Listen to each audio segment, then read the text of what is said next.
Yo, what's going on, y'all, boys? I need to break my upper chest too. There's literally, I feel like there's nothing here at all.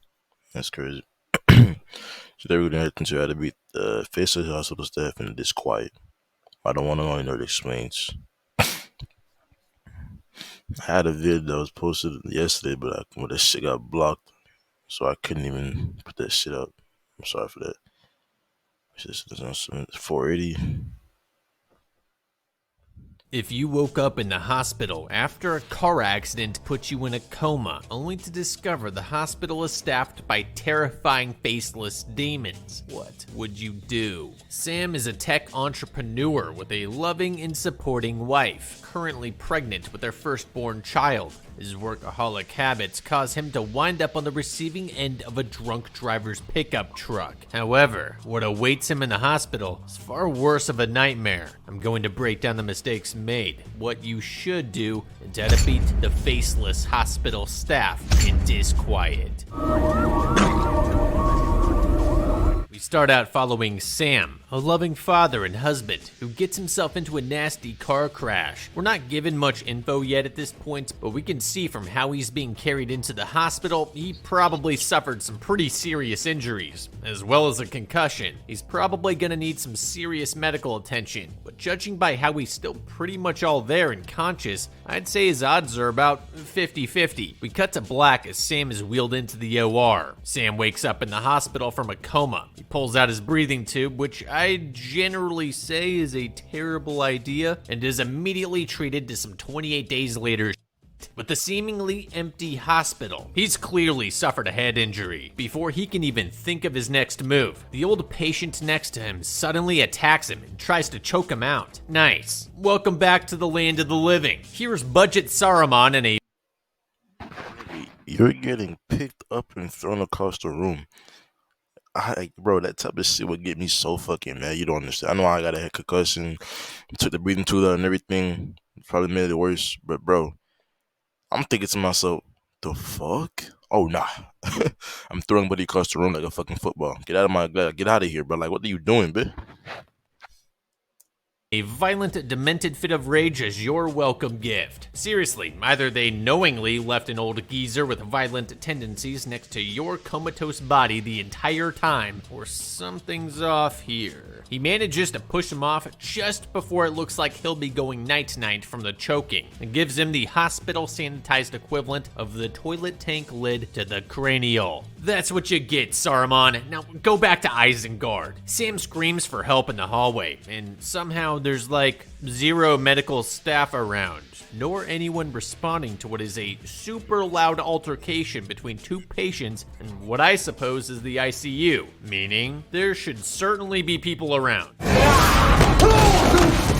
After pinning him down, and Sam miraculously not needing a teammate to get the hunter off, he fights him off using everything near him, as you should. But Saruman's been here a while, and he's gotten lonely, so he's not taking no for an answer. Sam is going to be his prison wife, like it or not. At the last second, just before his back door suffers horrendous damage, he manages to stick Saruman with the scalpel left conveniently in front of him, and immediately finishes his kill, because Sam here watched a ton of Nerd Explains and knows that by now he would have received help if there was any available. Seriously though, wouldn't it be so awkward if the whole security team and nurses show up just now, after you brutally shanked this guy to death with a scalpel? Oh well, at least there's cameras, so you can argue it was self-defense. Maybe minus the part where you repeatedly scream, "Die, die," though. Just a thought. Anybody!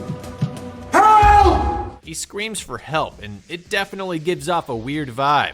I've been in hospitals at pretty much every possible time of the day, and I can guarantee you they would never, not once, leave you alone like this. But if you really want to be sure, now is when you haul back to your hospital bed and use the big button to page the nurses. If then nobody shows up, yeah, well, that's probably where I'd be getting my 28 days later on too. There's no signs of struggle in the hospital, nothing that really suggests anything could be this wrong. But that shouldn't be the biggest sign of comfort either. What if something awful did happen, but the majority of people managed to evacuate? Sam could have just been left due to the fact that he was in a coma, a la Rick Grimes, for all we know. Where's the corpse though? Maybe my memory is off, but I'm pretty sure you left a perfectly good and dead wizard lying right there in the corridor. Even weirder, the scalpel and other medical instruments are back where they previously were, but there is a pool of blood on the floor. He walks past another hospital room and sees the old man there, seemingly still in a coma with his throat unslashed. Yeah, excuse me, nurse. Do you happen to know where my old wizard guy is? Yeah, looks kind of like the one you got here, except mine has several deep stab wounds in it. Thanks. He checks his phone, and of course, there's no service. I don't know. At this point, I'd feel confused as maybe the head injury is making us see, but then why would we be covered in blood? Also, the old man's been re-intubated. There's no way, even if he survived, that he did that all to himself. There's definitely some fuckery afoot. He keeps his eyes on Saruman the whole time while he gets changed. Dude, I would too. It's too early to call. Bro, it's funny how you say he keeps his eyes on Saruman the whole time while he gets changed. That's funny as hell, bro. I'm gonna be real, the same shit, bro. Second buddy get up, I'm grabbing the nearest blunt metal object, smash somebody on his head. You're not doing me in, buddy. Fuck out his ass, bro. Bam! You know what I'm saying? Like, all supernatural evil, but this would definitely feel like a setup. He finally runs into some actual assistance, and great, it's one single lone nurse. I sure as hope you guys don't ever get medical emergencies in this ICU. Seems you're a tad understaffed. I was attacked. By who? By him.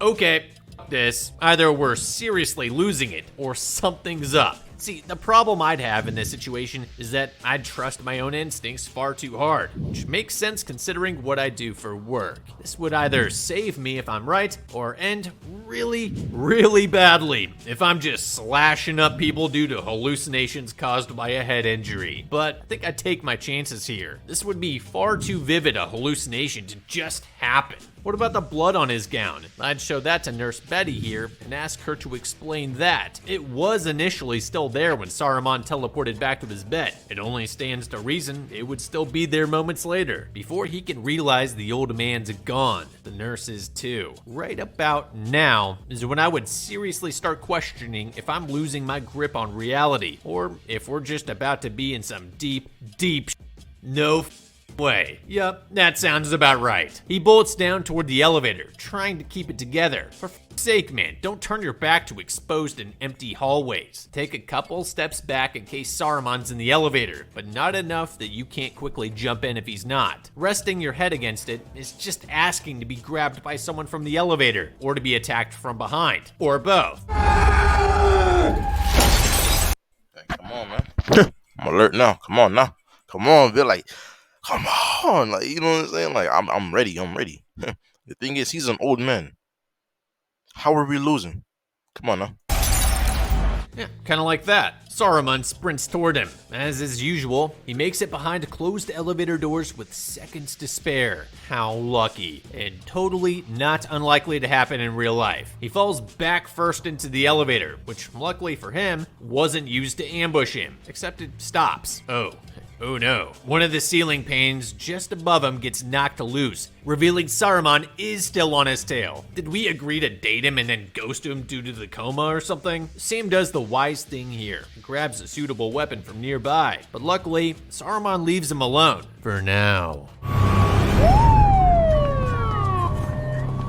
Cut back to the accident. Sam's looking rough. From the first responders, we understand the other drivers died in the crash, and that he was intoxicated. We haven't been given much to go off of, but it is possible our protagonist is an awful person that's done awful things, causing someone to be out for his life. There definitely seems to be some symbolic implication with two first responders talking to him from two different windows, one a cop, one a paramedic. Now, everything we've experienced so far is straight up movie level.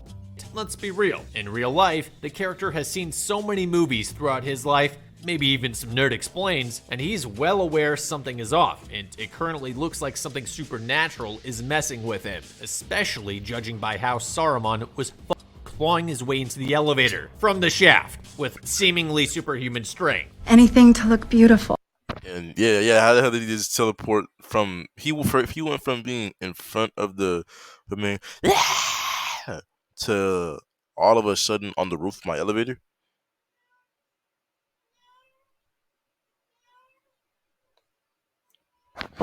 We cut to our second protagonist, Monica, getting ready for some cosmetic surgery, saying anything to look beautiful. And something tells me if this is the same hospital, you're in for a bad time. See, Monica's all about altering her appearance in any way she wants. She proudly tells her surgeon there's only one thing left after she gets her chest done. The surgeon creepily says, "Oh, I'm gonna make you more beautiful." Like, that isn't the weirdest thing ever to say, in that tone especially, to someone who you're about to put to sleep. As we'll find out later though, this guy has a lot of notches on his belt.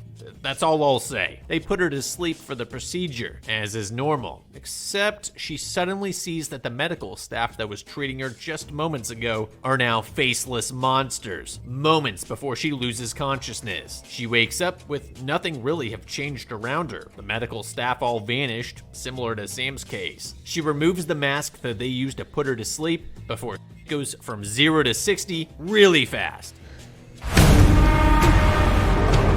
Before she can think about anything, she's suddenly grabbed and held down on all sides by what appears to be horrifically scarred cosmetic surgery patients. Only something's really wrong with them. They kind of look like zombies. Sam hears her screaming down the hallway and decides to hop back up from PTSD land to help her. As he strolls in and tells everyone to reach for the sky, the patient... Sam, just smack them all, bro. You have a pole, bro. Just smack them all, bro. You see they have weapons. Now the lady being threatened, just hit him out with the stick, bro. Who were about to play a game of real-life surgeon with Monica don't seem all that impressed. Don't come near me. I mean it!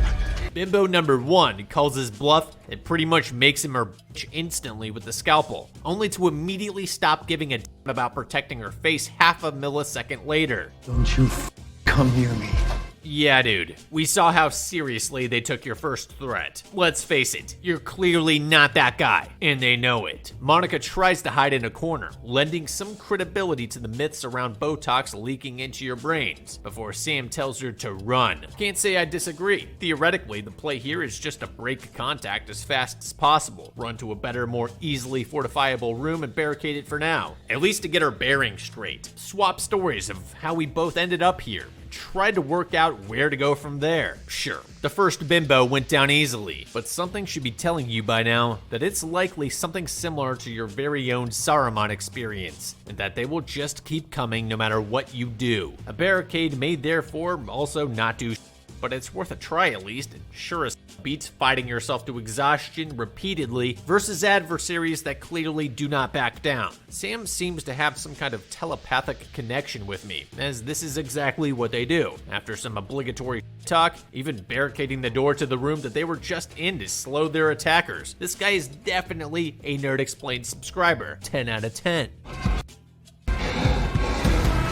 Except he then stares at them through the barricaded door and immediately makes me question his intelligence again. This is the part where you run, you idiot. Sam correctly calls out that Monica is the first real person he's seen. Now we know that, but he would still be totally right if he felt skeptical. After all, there's some mind at play here. But given that she was also a victim, I do think that she is, in fact, another person trapped in here just like Sam. They try to talk for a second and figure out what's actually going on. Now, in general, I do agree with doing this, but like I said, Sam, you know these things are going to keep coming. I'd have this discussion while making our way to the nearest emergency exit, or one of those floor plans explaining where you are in the hospital, to see if there's a way out of here. They figure out that they both went into surgery of some kind and were put to sleep before awakening here. So what could it be? I'm guessing, assuming we're Sam, we're aware of common horror movie themes. I'm therefore going with one of the three options. Some Saw type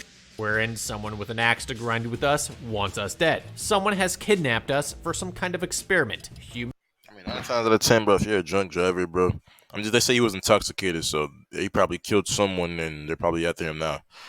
That's my guess. I'm pretty sure like that's what it is, but we'll see. Or the alien variety, or we're in some kind of hospital purgatory level, and we're already dead. You really haven't seen anyone else? Not exactly. If we're already dead, I don't know how the fuck she exists or how she's here.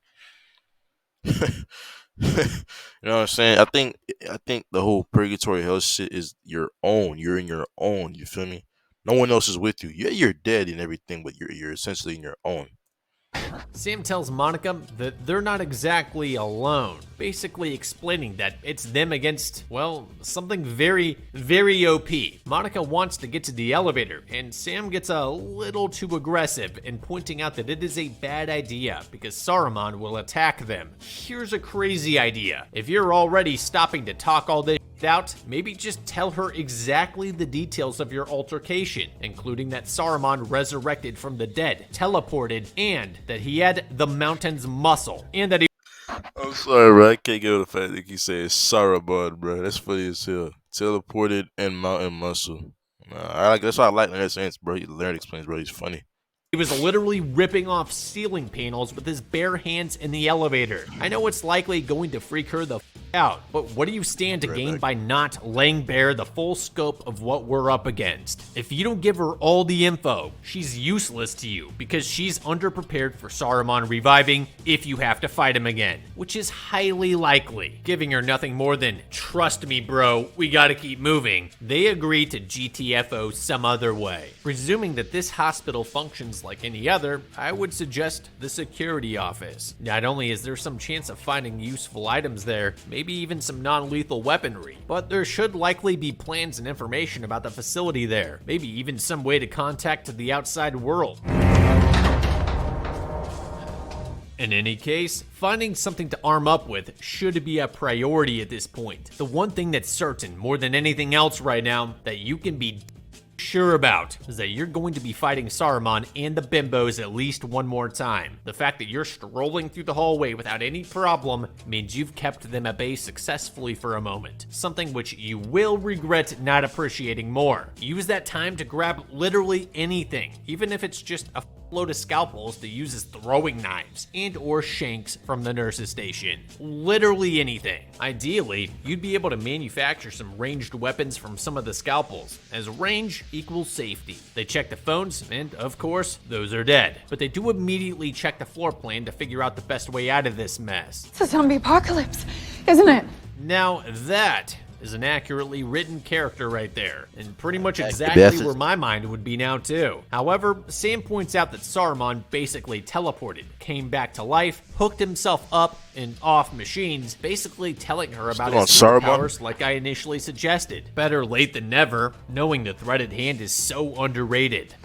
When I stabbed the coma man in the head, he came back to life. When we see the floor plan, we notice that there's 9 floors. Sam and Monica are currently on the 7th floor, with roof access being just 2 floors above them. This presents us with a choice. We can try going for the roof, since we're relatively close, and see if we can flag anybody down. You know something crazy? Why the fuck did niggas used to eat this? Like, this is not edible. I mean, it is, but it's not like, not in that sense at all. Man. However, before that, to avoid wasting time just in case, I would look out the windows. I'm not sure what we would see, but it's likely that it might at the very least clue us in. At the very least, this would allow us to get an accurate reading for the situation, based on what we can see around the hospital. If it looks like the parking lot from the Mall of Dawn of the Dead, then we know what's up. If, however, there's people walking around down there, we can ask them to call 911 and get us the fuck out of here. Though I somewhat doubt that'll be the case. The alternative is making it down to the lobby and trying to get out through the main entrance. With some luck, there will be other employees there, or maybe a security guard who can help us out. But again, we still have no clue what we're actually up against. As tempting as that offer sounds, I'm married, and I really don't want to get back to my wife. Monica basically tells Sam she'll do anything with him if he gets her out of this. But our Chad here is loyal to his wife and kids. It's good to know she's got the will to live though. They hear another voice calling out, and Sam goes to check it out. Monica actually tries to stop him. I'm loving this chick already. She clearly knows that she is in a horror movie and knows the horror movie cliches. We meet our next character, Carter. He woke up handcuffed to his hospital bed, saying that he'd been shot and brought in before waking up like this. So that is now 3 people that have gone into the hospital normally, gone under for surgery, and woken up in here. Considering it really feels and sounds like these people are spawning into the hospital, I'm guessing this is some supernatural purgatory where if we die in here, we die in real life. That also implies if we beat whatever the task at hand is, we probably make it back to the land of the living. I'd still need a little bit more convincing, but that does truly sound like what's happening here. Great. Now all we need to do is figure out what the task is. A cop?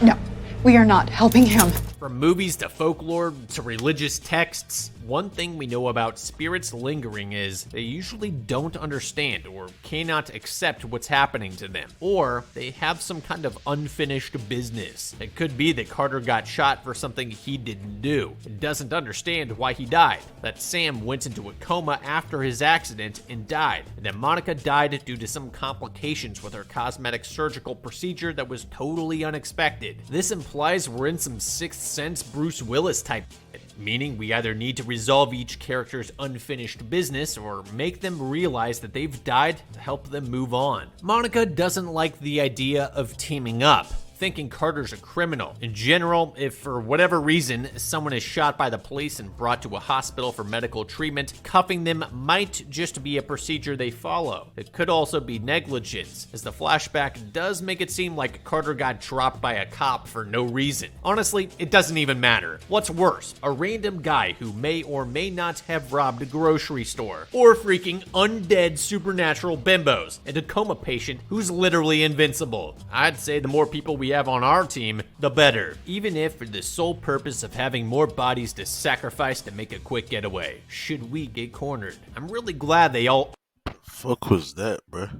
armed up immediately though. Even if I personally think there should have been a bit more long-range, close-range variety in their team, like I mentioned a moment ago. Going knife fighting with scalpels versus undead opponents who cannot die seems like a lose-lose-lose situation all around. At least something with a bit more range, or even a peasant spear made from scalpels, and any nearby broom in a supply closet might be an infinitely better idea here. Hey, nobody's killing anyone.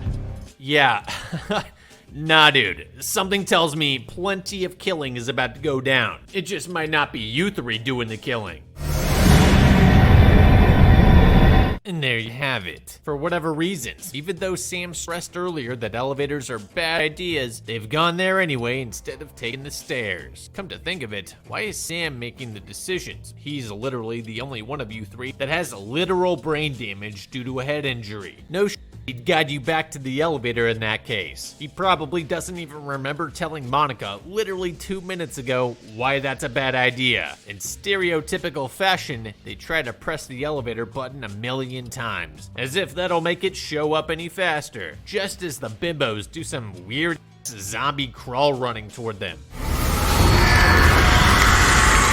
They wisen up and decide to take the stairs, fully aware that until they figure out who the main character is, they don't know who the designated plot armor recipient is. They lock the door into the stairwell just in time, as Sam holds it, World War Z style, and tells the others to make a run downstairs. I still think upstairs first is worth it. It is significantly closer, and you have no idea what to expect on any lower level. At least from the rooftop level, you'll get a decent idea of what's down there. Sure, you'll have to fight through the bimbos once more, but now it's 3-on-3. Besides, if you have to take them on near the rooftop entrance, you can bait them into your murder hole, significantly improving your odds of at least seriously injuring or slowing them, long enough to make a clean getaway downstairs. Whatever, we're going down first now, but not before Sam again stares at the face of this woman, who clearly wants to rip his throat out, instead of immediately running downstairs. He's not even reinforcing the door. Run, you moron.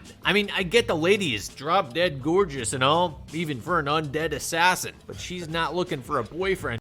Man, It'd be like that. Hey, she look, she's smiling. She's smiling. But, brother, she wants to kill you. Hold on, wait. Yeah. Come here, like, if you know that one TikTok, bro. Come over here, that cockpit boy. Like,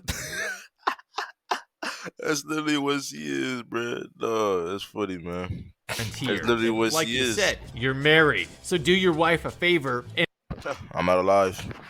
live. As predicted, Sam falls behind the rest of his group and gets cut off, getting jump scared by a random demonic claw hand grabbing him, before Hodor appears out of nowhere and pins him to a nearby wall by the throat. Because he saw a fire at the bottom of the stairwell, he tells the orderly that there's a fire and they need to get away. But he tells Sam that Monica and Carter are not his friends. Can't go down after them, or else you will be lost forever. After delivering this ominous line, Hodor's face morphs into another faceless demon, like the medical staff did for Monica, before he's pimp-slapped to the floor by a mysterious doctor wielding a wrench, and Sam passes out. We get treated to the full story about what happened to Sam. As it turns out, he's a workaholic entrepreneur who got hit by a drunk driver. However, he was also on his phone at the time, texting and driving, which is dumb for obvious reasons as well. The mysterious doctor and a strange character in a wheelchair discuss Sam's fate next to his unconscious body, with the doctors wanting to take Sam downstairs because he's a selfish workaholic, which the man counters by saying he was hit by a drunk driver, which wasn't his fault, and that he should at least be allowed to decide. Right. Okay, so texting and driving, got hit by a drunk driver. Had he looked up, probably would have never gotten hit. Right now, had he was paying attention prior to, probably would never gotten hit. And then again, I mean, I don't even know how he survived, bro. If you get hit by a truck, bro, man, you gotta get lucky with that shit, man. 'Cause that shit will it's like an insta kill right there. I ain't gonna lie, insta kill. Or you're gonna get so fucking severely damaged, there's barely saving you. But damn, there's really like, if had he not texted and drive, he probably would like seen it. That's crazy. So I'm definitely calling number 3 purgatory. Only it's not that we're already dead and need to right some wrongs. We need to find a way out of this hospital to regain consciousness in the real world. I'm guessing from this information, it means that if we go downstairs and exit via the lobby, we will move on and be dead for good instead. I'm not quite sure why this also comes with vicious attacks by demons though. Surely, if this is about understanding your sins, atoning for them, and deciding, aka fighting, whether you want to live or die, this would be the main challenge in itself. Right? What happens when a genuinely innocent person appears there and these demons slash them to pieces? This just seems so random all around, especially since they just help out Sam right here as well, where you'd think with him being unconscious, it'd be very easy to just finish him off right there. Sam wakes up, once again treated for his wounds. The mysterious doctor even threw in some oxy for his troubles. I'm not sure I'd take those though, Sam. I think the last thing you need right now is to be high off your ass on painkillers. Though, I can definitely understand not wanting to face this bullshit entirely sober either. It is still the way to maximize our odds here for sure. As he gets dressed and mentally prepares himself for round 2, he realizes the good Lord above even left him a heavy wrench for maximum DPS, plus 5 holy damage on hit. He even pockets a secondary. Good boy. I gotta say, kinda like these protagonists a lot more than the usual kind we get to work with. Drop the wrench. Sam is suddenly held at gunpoint and drops his wrench. It's the cop who we saw shooting Carter earlier, Frank, asking him if he's one of them. This case is just getting weirder and weirder, as this also implies that somehow this cop ended up in a life-threatening situation in the hospital. Sam tells Frank there's some kind of fire, but as Frank rightfully points out, this is the kind of thing you'd know immediately if you looked out the window. We don't get a good view of what Sam sees, but it's just pure darkness. We cut back to Frank's incident. We don't really get an idea of whether or not he got injured, similar to the other characters, but we do see that Carter was in fact innocent. Our hero in blue literally held the wrong people at gunpoint while the cashier and Carter pointed out it was the other guy, an aisle over, that was holding up the place. Kudos for the cashier for cluing Frank in though. That's why the hospital's empty. Sam jumps to the conclusion it could be terrorists, that the hospital runs on generators, which would explain why the outside is pitch black. Now, fine, I could understand that to some extent, but dude, you literally saw demons with no face, undead bimbos with surgical scars all over them, and you heard a similar story 3 times now. That suggests you guys all had some sort of death-like experience. At this point, you're just feeding the stereotype that spirits can't accept their death, because this definitely sounds like something supernatural to me. Seriously? Frank Houdini's out of there, which immediately puts Sam on high alert, as it should. He picks up his wrench and walks into the hallway, loudly announcing his position, and even completely turning his back on an empty hallway to pop more oxy for his pain. He hears the man from earlier, in the wheelchair, who introduces himself as Virgil. He tells Sam he's not going anywhere, that he is real. Talking to Virgil for a minute, it's more than clear that he knows exactly what's up here, as he's not surprised by anything Sam tells him and seems more than fine with holding his own. Not to mention, he tells Sam that the doctor from earlier wanted to take him downstairs and that he would not let her, implying he has an immense amount of power here. The biggest missed opportunity in the movie, as you'll find out, is not asking Virgil as many questions as humanly possible. I'm talking full toddler mode. Why, etc. Till Virgil explodes. If he knows anything about this place, I'd want to know it too. He clearly wants Sam to go up to the roof, suggesting he may get cell reception there. I know I said earlier that this would make sense, but if he sees nothing but pitch black dark through the windows and nobody's getting cell reception inside the building itself, I doubt that's the reason Virgil wants us to go up. There was a fire downstairs and a demonic claw hand that grabbed Sam's hand in the stairwell. So if this is some kind of purgatory, I'm guessing that must have been hell, and heaven must therefore be what lies beyond the rooftop. Since Virgil's pushing us in that direction, and he appears calm amongst this madness, plus he seems to have some kind of authority over what happens to us, I'm guessing Virgil is some kind of angel. If you have the most enormous levels of nerd knowledge, you may know the name Virgil as a Roman-era poet, who was later honored in the famous Italian poet Dante's Divine Comedy as the character who guides people through purgatory and hell, which is likely what this is based off of. Virgil is therefore likely on our side. The fact that he told us our mysterious doctor wanted to take us downstairs means she is therefore probably not trustworthy. There you are. They run into the doctor that stitched us up, and she seems very concerned with our well-being right off the bat. She introduces herself as Lily, but explicitly mentions she does not wish to be called Lilith. Yep, that kind of settles it. You don't have to have deep levels of biblical knowledge.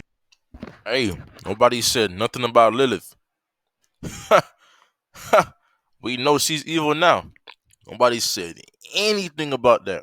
Or understand a word of Dante's poems to know Lilith is a figure commonly associated with hell. In ancient mythology, it is said she was Adam's first wife, but that she was banished from Eden and became the first female demon and witch. What's bizarre is they both seem to play along like they don't play major roles here, but maybe that'll at the very least provide us a certain degree of protection, since I highly doubt that they let us die now that they've taken an interest in us making our own choice.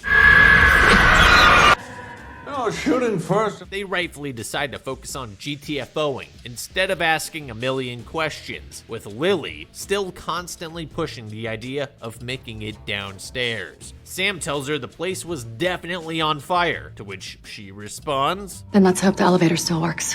What? Literally every single emergency procedure dictates you should not use an elevator if you're aware of a fire going on in the building. I guess maybe if it's the fires of hell, We don't need to worry about the building slowly burning up, though. Who knows? In any case, it definitely makes me twice as certain Lily isn't all that concerned with our good health as she let on. Only one problem, though. They have to make it past Hodor. Yet even though he practically choked us out last time, we're going to try talking to him. Okay. No talking this on site. I don't know what you talking about. Bro literally won this some WWE like single hand choked me. Your brother. This wrench. Let's go around to your school. I'm going BAM! BAM! Like buddy's like 6 something. Probably 200, 300 something pounds. Looking at me, I'm probably 1 something, barely reaching 200. You're not getting my life. Where's the wrench? You know what I'm saying? Where's the wrench? Oh, damn. Okay, or we pick up on Virgil's obvious clue and take the stairs up. But whatever. I bet Virgil and Lily are finding this hilarious. Sam approaches Hodor and actually asks him for help before spotting a ghost child who does some creepy magic causing a light to explode right above Sam's head, plunging him into darkness and getting him jump scared by it again before returning to the light. Hodor tells Sam that he shouldn't be with her before he pins him to a wall, and clear as day tells him that going downstairs will be his biggest regret. I get beating her since he clearly knows who she actually is, but why are you choking Sam out for a second time? It's not gonna make your point get across any better. How about, hey Sam, she is the devil's wife, and that man is a guide for dead people who want you to go to the light. The fire you see is probably hell, and your soul will be tormented there forever. Have a fantastic day. You will regret. Let him go! Virgil orders Hodor to drop his new toy and gets attacked for it, before reminding him to go upstairs. At this point, Hodor and Virgil are saying the same thing. They've both given you fairly obvious warnings about Lily. Go to the light, Sam. Sam tries to save Virgil, but they can't find him. Suddenly, all the lights around them start popping out as they rush to the elevator. Lily presses the button to go down, even though Sam disagrees, before Hodor blocks the elevator from going anywhere and grabs Lily. The elevator door closes with Sam stuck inside as it goes down. He makes it down to the lobby just as Saruman starts banging on the ceiling panel again. You up once. We cut back again to Sam being confronted by his wife about his unfaithful ways. He assures her that he's different now, and he's changed. Obviously, Lily doesn't think so, but it genuinely seems he's putting in the work for his wife and unborn child. This would explain why Virgil's vouching for him so hard. In the lobby, he runs into Monica again, who tells him there's no way out there. He gives her a very motivational speech about never giving up, and tells her it's all about just finding the lobby, before realizing he is in the lobby. All the windows and doors are covered by brick walls, meaning there's no way out through the lobby whatsoever. The elevator suddenly opens, with Hodor's head rolling out and Lily walking out victorious. Sam, how— I'm saying, like, are you fucking dumb, bro? How did it, like, this be realistic? Because she had no weapons on her, as we can see. How did a woman take down a 6'3", 6'5", 200 and something pound man and cut off his head?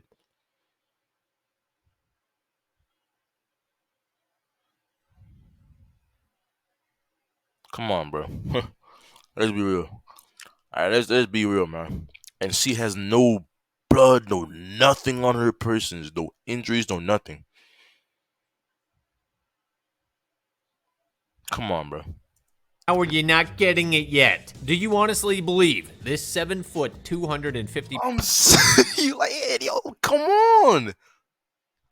pound giant, who probably used to wrestle patients in an asylum before he died, was taken out by this petite 5'6", 150 pound woman with just a scalpel? Hodor warned you about her, told you not to go downstairs. Virgil told you not to go downstairs and that he would not let Lily take you downstairs either. She's bad news. The fact that she's so against you going to the roof makes this all the more obvious. They all meet up with Frank, who's unable to break or even shoot out the windows with his Glock service pistol. They conclude that there is air coming through the bullet holes though. Carter comes running in at the sound of the gunshots and gets into a heated debate with Frank almost immediately about Frank's profiling.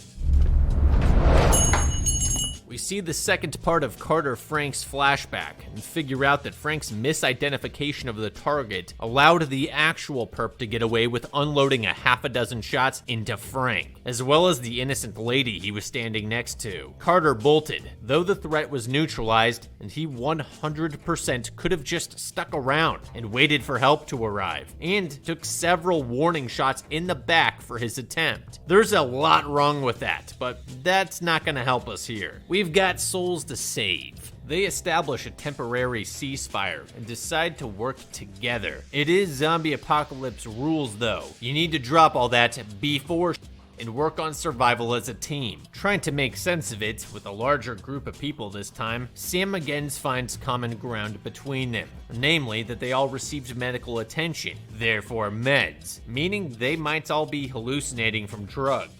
Was I drugged too in this scenario? Maybe. Fair point, though Lily as a doctor would be unaffected in this case then. One of us is having a hallucinogenic nightmare and I still can't get over the fact that she said, "Don't call me Lilith," even though no one called her that. So, you know what I'm saying? the rest of us are just figments of his or her imagination. I love this chick, but it is honestly not that crazy. This could be one person's weird coma fever dream, especially given Sam took a heavy hit to the head. The biblical implications could just be a very vivid dream, with a specific theme attached to it due to what was obviously on his mind when he went under the knife, namely, whether he would live or die. Or maybe we're all already dead. Maybe. The supernatural bull happening here would definitely have me believing that, especially with all the biblical references we're encountering so far. It definitely makes the most sense to me, based on the points I made before. Another racist pig with a gun! The argument gets heated again, and Frank drops Carter with the headshot. Boy, that escalated quickly. It's hard to figure out what happens if you get killed here. If the basement is hell, the roof is heaven, what happens if you get domed in the lobby? Especially since we know now that Carter was actually innocent. Frank takes charge and herds everyone to the elevator at gunpoint. Lily again suggests taking the basement, because of course. Frank doesn't trust her, which is actually good judgment, but unfortunately, he combines it with the most smooth-brained tactical air, having his back to the closed elevator door. Well, that's what you get for popping Carter. Monica bolts in fear, and Lily tries really hard to keep Sam from following after her. But alas, this chat ain't simping for Lilith. This must be... That's what I'm saying. I like how they're all kind of coming to the same conclusion, but in spite of entertaining bullshit ideas like them being on the mother of all acid trips, and the non-stop biblical references, and their collective near-death experiences, nobody's yet to conclude the obvious here. Lily once again pushes them towards her basement idea, and they decide to go for it. We end up in the main hallway we initially started out in, which means we were initially in the lobby. Maybe which floor you're on dictates how bad of a person you are. Like, the closer to the lobby, the you are, and the more floors you need to climb up for deliverance. No? Okay, worth a shot. Monica correctly points out that Saruman is still a problem, but now they seem totally okay with taking him head on. Alright dude, whatever you say.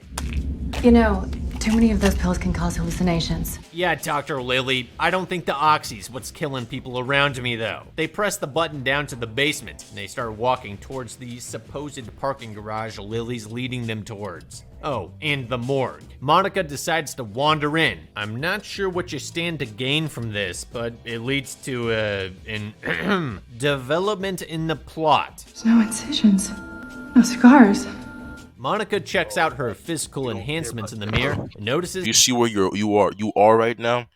That's the least of your worries, sweetheart. I'm not gonna lie to you. That while they look better than ever, can't say I disagree, and that there's no scars. Yet another indication you are indeed likely in some kind of purgatory situation. Yet I'm sure they'll keep ignoring obvious signs of this. Somehow, Sam gets a dial tone on the phone in the morgue and manages to get through to 911, but of course, the line and eventually drops the call.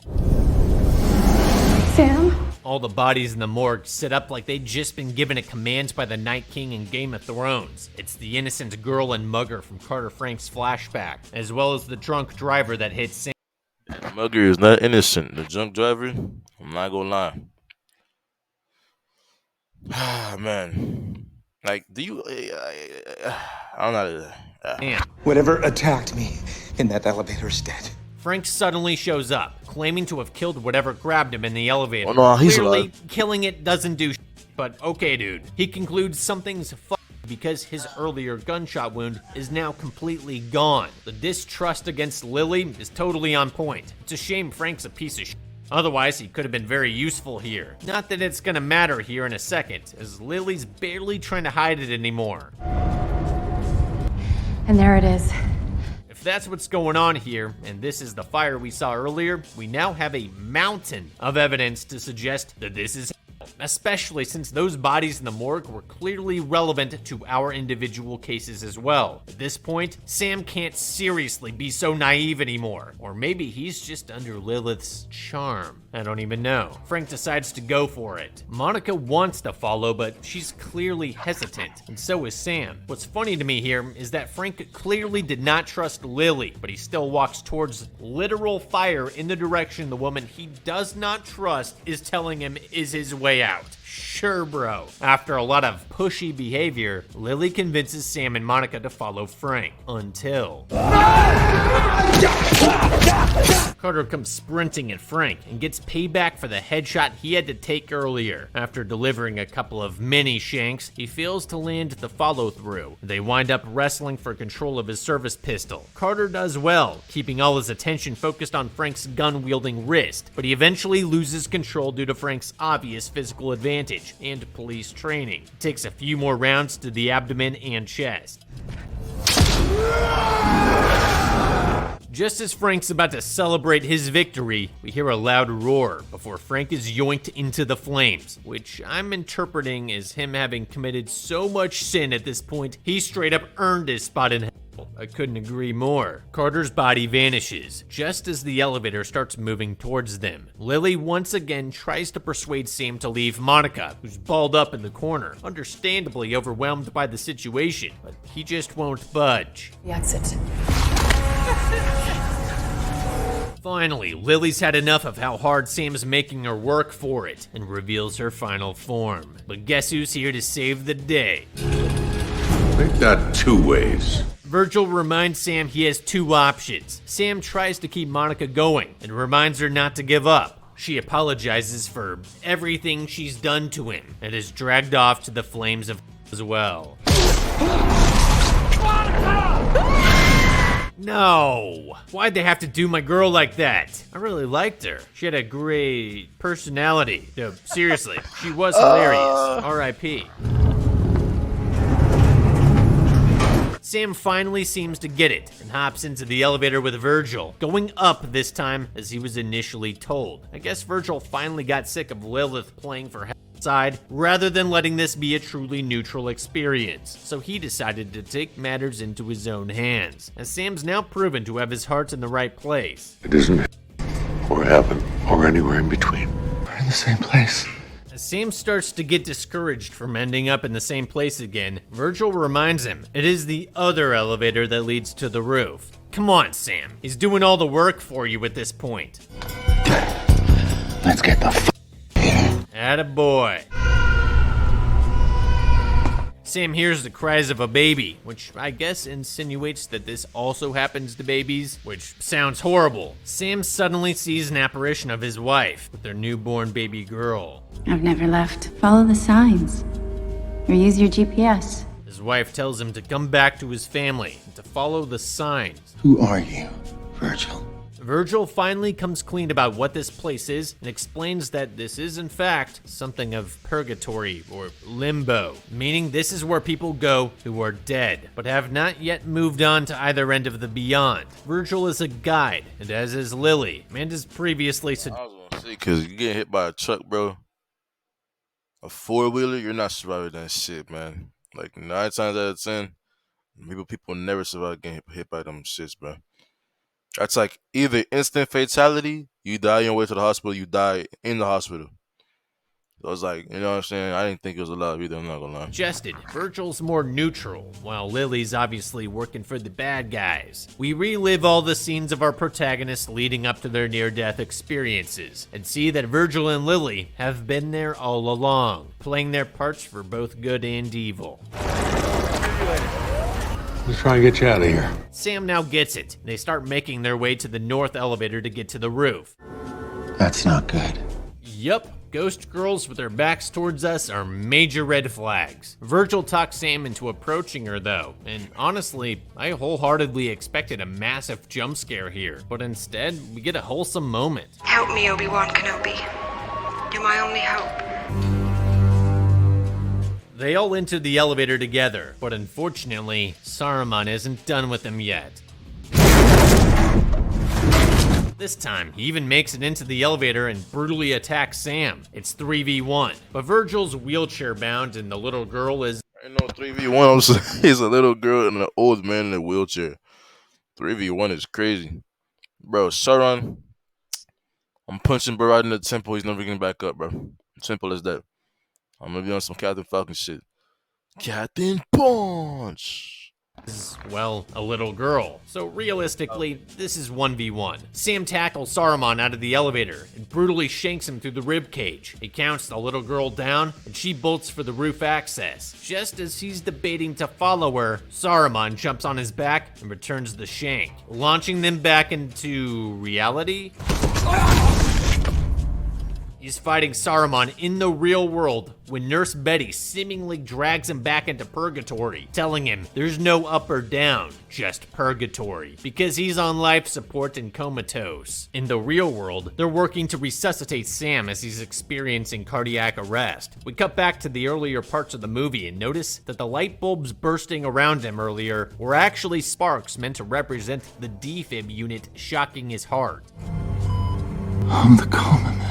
Finally, Sam gets it. Virgil slaps Nurse Betty with a wrench and gives Sam a helping hand in getting back to business. Now knowing the stakes, Sam rushes to the rooftop access and up the stairwell, only he's interrupted by the little girl. Please help me.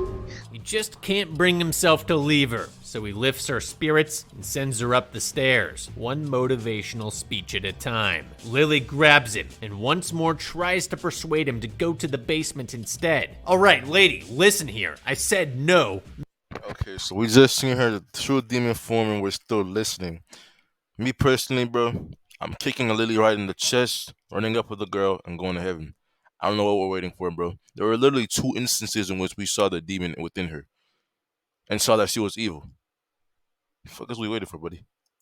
Many times. The sales pitch clearly ain't working, and I'm gonna need to air my grievances with your supervisor. I mean, at this point, whatever rules Lily and Virgil operate under as guides, certainly this level of interference in Sam's personal decision to live rather than die and go to hell must be a transgression of some level. Clearly, what this whole movie needs is just an HR meeting where Satan and Lily get chewed out by God and Virgil for trying to mess with free will. Rage with me. After a long, Palpatine-esque speech about how he should be mad about all the things he's lost, and how his hate could make him more powerful as they choose to rule together as succubus and tech entrepreneur. I guess. I don't know about you guys, but for a demon hailed as the literal most seductive entity ever to exist in Christian mythology, this is a garbage tier sales pitch. 0 out of 10. We see the others in real life being declared dead in the hospital, as Lily ensures Sam he is coming with her. Only... Hodor. MVP right there. As such, Sam is free to rush up to the rooftop access, where he finally sees light for the first time since this nightmare began. Realization sets in on Sam, as well as the audience of this movie, who pretty much got their hearts torn out of their chest by this twist. The death is an inevitability here, and he only had a choice to make regarding heaven or hell. All of our characters died on their respective hospital beds, with no exceptions. You see the parents of the little girl in real life, mourning their dead daughter, and Sarah telling Sam bedside that he and their little girl will be okay. God damn, it's just onion cutting ninjas, man. Sarah tells Sam she loves him, which he receives as a text message in purgatory. He replies saying he loves her too. Back in real life, she receives the message, just as the movie ends. Imagine sliding into your wife's DMs from heaven. Just kidding, I'm gonna go tell my girlfriend I love her real quick and not cry like a bitch. Heartwarming, truly. We're never left to know if this means that there's an A chance that crossing onto the rooftop brings us back to life. But what's instead definitely implied here is that Sam was dead all along regardless, but that his actions got him into heaven rather than hell, which also unfortunately implies that a lot of undeserving souls burned up in for no reason, from Lily baiting them down into the basement. In the end, from our original group of wandering souls, only 2 made it to heaven. However, it is more than clear here that no matter which way this goes, you're still staying dead, even if you win. The only genuine win here, to begin with, is merely the salvation of your soul, not your life. For this reason, I think Disquiet remains unbeaten. Moral of the story, carpe diem, nerds. Carpe diem? This nigga just speak Latin, bro. Carpe diem. I have to look it up. Hold on. W video, yeah, boys. I'm gonna catch y'all.